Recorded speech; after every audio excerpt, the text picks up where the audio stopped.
ስምንት ገጠመ ማታ ፌስቡክ ላይ ሜሞሪ ሳይ ልክ ያን ቀን ነበር ፖስት ያረኩትና እጅግ የሚገርም አጋጣሚ ነበር ከዛም ወደ ሰሜን አሜሪካ ሲሄድ እዛም ያ ቁጥር መግለጽ ባልፈልግም በሆነ ምክንያት እንትና ሀፕን አረጋ ይሄ ነገር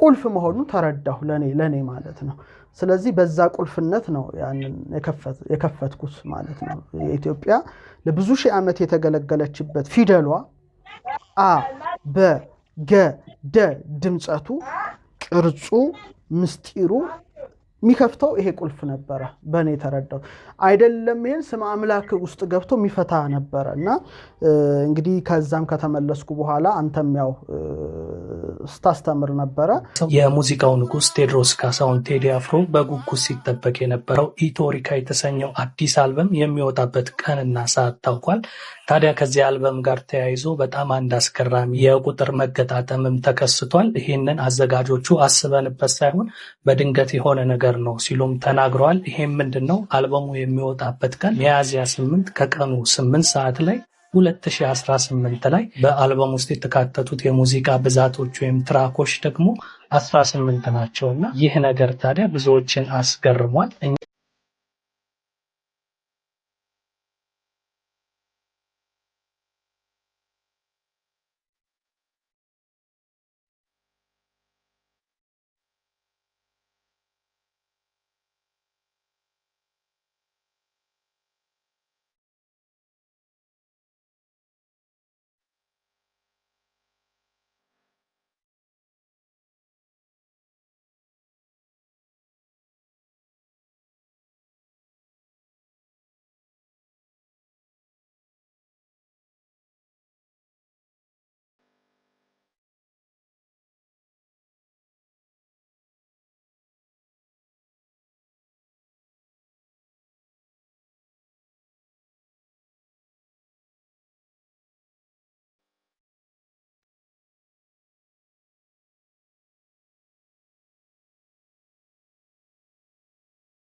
ጥላሁን ገሰሰ ጭብጨባ ከዳር የሙዚቃው ንጉስ የተባለ የሚታወቀው ጥላሁን ገሰሰ እንግዲህ ላልጋ ወራሹ ለብላቴናው ንጉስ ለንጉስ ቴዲ አፍሮ አክሊሉን ክብሩን ዘውዱን ሲጭን የሚያሳይ እንግዲህ ቆየት ያለ ቪዲዮ ነው ማለት ነው እንግዲህ ቴዲ አፍሮ በዚህ ልክ ነው የከበረው እንግዲህ ቴዲ አፍሮን አላውቅም ማለት ኢትዮጵያ ውስጥ ትልቁ ውሸት መሆኑን ማወቅ ያስፈልጋልኝ እንግዲህ ቴዲ አፍሮን ከብላቴናው ከልጆች እስከ አዋቂዎች እስከ ታላላቅ ሰዎች ሁሉ ያደንቁታልኝ ይጠብቁታልኝ ፕሮፌሰር ፍቅሬ ቶሎሳ ምን አለ ስለ ቴዲ አፍሮ እጅግ በጣም ያስደንቅ ነገር ልንገራችሁ ድሬድሎክ ሳይኖረው እና ማሪዋና ሳያጨስ በሬጌ ዳንኪራ የሚረቅድ በሬጌ ሙዚቃ ወይንም ሬጌን የሚዘፍን በአለም ላይ ያየሁት እስካሁን አንድ ሰው ብቻ ነው ማን ነው እሱ ደግሞ እስቲ ገምት አንተ ማሪዋና ሳይጠቀም ድሬድሎክ ሳይኖረው ወይም ጉድሩ ሳይኖረው ነገር ግን በሬጌ የሚደንስና ሬጌ የሚጫወት በሬጌ በመጫወት የጀመረ አንድ ሰው አለ ይለፈኝ ጥያቄ እሺ ቴዲ አፍሮ ነው እንኳን ቴዲ ጉድሩ ወይ ቴዲ ድሬድሎክ ሊባል ቀርቶ ቴዲ ከነጭራሽ አፍሮ ይሉታል አፍሮነቱን ደሞ አይቻላውቅም ለምን እንደሚሉት አላውቅም አፍሮ አልነበረም ቴዲ አፍሮም አይደለ ድሬድሎክም የለውም እንትን ነው ሲጀምር አየ እሱ በነ ቦብ ማርሊ ኢንፍሉዌንስ ነው በነ ፒተር ቶሽ የሚባል ሌላም ነበር እንትኖች ፒተር ቶሽማ ማሪዋና በጣም የጨሰ ዶክተርስ ስሞክ ኢት ፕሮፌሽናልስ ስሞክ ኢት አርቲስትስ ስሞክ ኢት ዋይ ኖት ኢት እንደዚህ ያለ ሁሉ እየዘፈነ ብዙ አስተዋውቋል እንትንን ይሄንን ማሪዋናን በዛ ዌስተርን ሄሚስፌርስ በዛ ባለበት እና እንደዛ ነው እና ቴዲ ሲጀምር በዛ በእንትና በሙዚቃ በሬጌ ተጽኖ ነበር የጀመረው እና ኃይለ ስላሴ እንደዚህ የሚለው ሁሉ ከነሱ ሲሉ የሰማውን ነው አዎ እርግጥ ኃይለ ስላሴን የታገለ ትውልድ ደግሞ አለ እና ያ ትውልድ ደግሞ እሱ ይሄንን ሲዘፍን ስለ ኃይለ ሥላሴ ጠንቅቆ ስለማያውቅ ነው ይሄ ልጅ በኋላ መጥቶ የሚዘፍነው ያሞገሰሳቸውን የሚሉም ሰዎች ነበሩ። እና ያው እሱ እንግዲህ ከሬጌ ተነስቶ ነው ይሁን። ያው እንደሚታወቀው ብዙ የኢትዮጵያን የጥበብ አርት ላይ ያሉ ሰዎች የሚታሙበትም እውነታው የሚሆነው ነገር ምንድነው? በሱስ ተጠቁ ናቸው።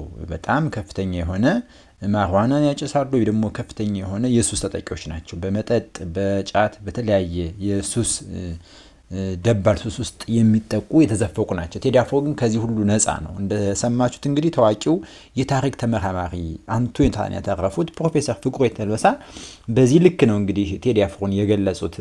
ድሬድ ሳይኖረው ማርዋናን ሳያጨስ ሱስ ሳይኖርበት ክብሩን ጠብቆ ጥበብን ጠብቆ ጥበብን ንግስናዋን የያዛት ሰው ቢኖር ቴዲ አፍሮ ብቻ ነው ሲል ይናገራል ማለት ነው። እንግዲህ ብዙ ጊዜ ወደ ሙዚቃው የሚቀላቀሉ ሰዎች ታዳጊዎቹ ገና ትንሽ አንድ አልበም የሚወጡት እንኳን ትንሽ ዝና ሲመጣላቸው ከፍተኛ የሆነ ሱስ ወይ የቁማር ሱስ ወይ የመጠጥ የጫት እንዲህ ያለ ሱሶች ውስጥ ይገቡ ነበር። ቴዲ አፍሮ ግን ከዚህ ሁሉ ነፃ ነው። ፍጹም ለሃይማኖቱ ቀናይና ለጥበቡ ጥበብ ለጠራችው ደግሞም ጥላሁን ገሰሰ የሰጠውን አደራና ቃል ኪዳን ጠብቆ ያለ በኢትዮጵያ ልብ ዘንድ ተወዳጅነቱ እንደነገሰ ያለ ታላቅ ሰው ነው።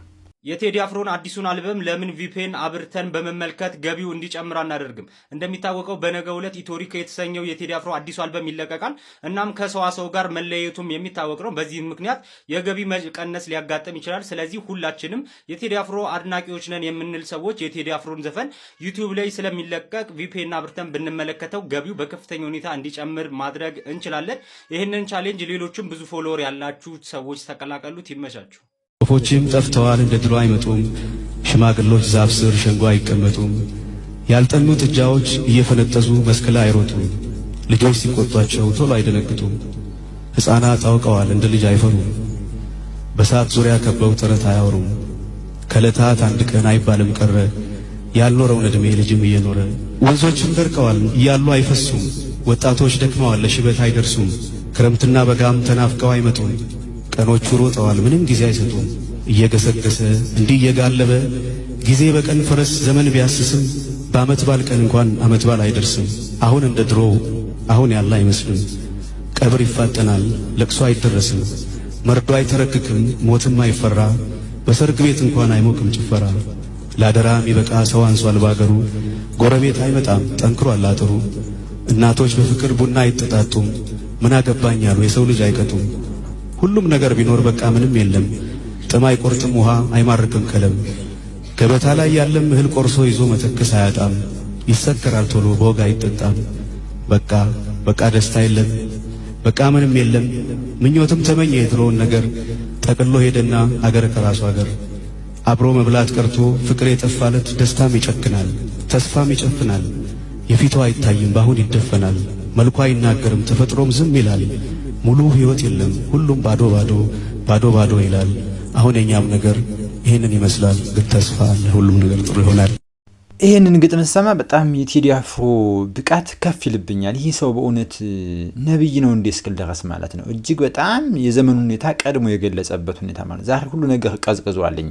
ህፃናት አውቀዋል እንደ ልጅ አያፍሩም ተብሎ ሲናገር በቃ የሚደረጉ የቀድሞ ኢትዮጵያ ነገሮች ሁሉ እየቀዘቀዙ ምንም ነገር እየሆነ እንዳልሆነ የገለጸበት መንገድ ወንዞች ደርቀዋል ወጣቶች ደክመዋል ለሽበት አይደርሱም በቃ ክረምትና በጋም ተናፍቆ አይመጡም እንዲህ ያሉ ነገሮች ዛሬ የምናያቸው አመት ባላ አይመስልም እንጀራ ያጠግም ሰው ቶሎ ሳይጠጣ ይሰክራል እንዲህ ያሉ በጣም የሚደንቁ ነገሮች የግጥሙ ብስለት ቴዲ አፍሮን ብዙ ያደርገዋል። ቴዲ አፍሮን እጅግ በጣም ብዙ ያደርገዋል ማለት ነው። ቴዲ አፍሮ አንድ ሰው ብቻ ነው ወይም ደግሞ ሙዚቃ አዋቂ ብቻ ነው የሙዚቃ ሰው ነው እንዳንለው በጣም ጥበብን የሚያውቅ ገጣሚ ነው ሀያሲ ነው እጅግ ግሩም የሆነ ጥልቅ አንባቢ ተመራማሪ የሆነ ሰው ነው። ቴዲ አፍሮ በጣም ይለያል። እናቶች ቡና አይቆርጡም እንዲህ ያለ ነገር እስቲ ግጥሙን በደንብ ስሙት።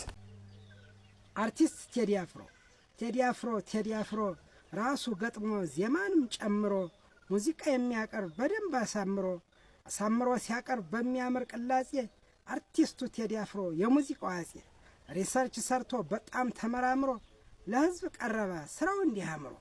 ቢሰሙት ምንም አይሰለች እንዲህ ያለ ጀግና እናት ትወልዳለች ብሎ አዚሞላታል ጎጃም ኑራ ማሬ ባለሙሉ ተስፋ ሰው አላት ሀገሬ። ጎጃም ኑራ ማሬ ባለ በማግስቱ ሁሉም ተደሰተ የሰው ልጅ በእውነቱ በጣም ይማርካል ሙዚቃው የአርቲስቱ መልክና ቁመና ውበት እንዲያምሮ አስደሳች ሙዚቃው አብሮ ተጨምሮ እንኳንስ ደስ አለን በአርቲስቱ ቴዲ አፍሮ ለዘላለም ይኑር ዘመኑን ተሻግሮ